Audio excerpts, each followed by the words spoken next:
Secretary of State John Kerry is about to head to Beijing after calling North Korea's continued threats short-sighted and unacceptable.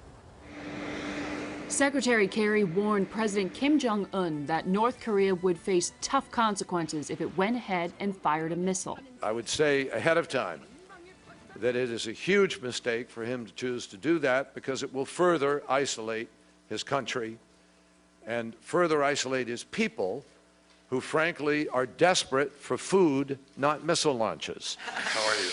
But just hours after Kerry arrived, North Korea threatened to attack Japan, one of America's closest allies. As Japan readied its defenses, a senior member of Kerry's team told us the U.S. doesn't believe a strike is imminent. Secretary Kerry also said the U.S. would be willing to sit down and negotiate with North Korea, but only if it gave up its nuclear weapons program. North Korea will not be accepted as a nuclear power. The rhetoric that we're hearing from North Korea is simply unacceptable by any standard. We will defend our allies, and we will defend ourselves.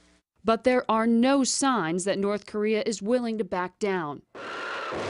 Kerry also rejected a Pentagon intelligence report that said North Korea is already capable of putting a nuclear warhead aboard a missile. Margaret, about the only country that has influence over North Korea is China, and you said that Secretary Kerry is headed to Beijing now. What does he expect to accomplish there?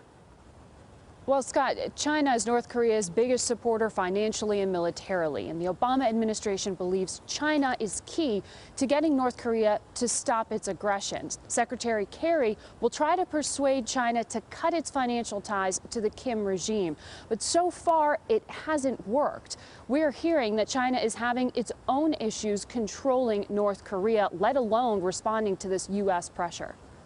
Margaret in Seoul, thank you very much.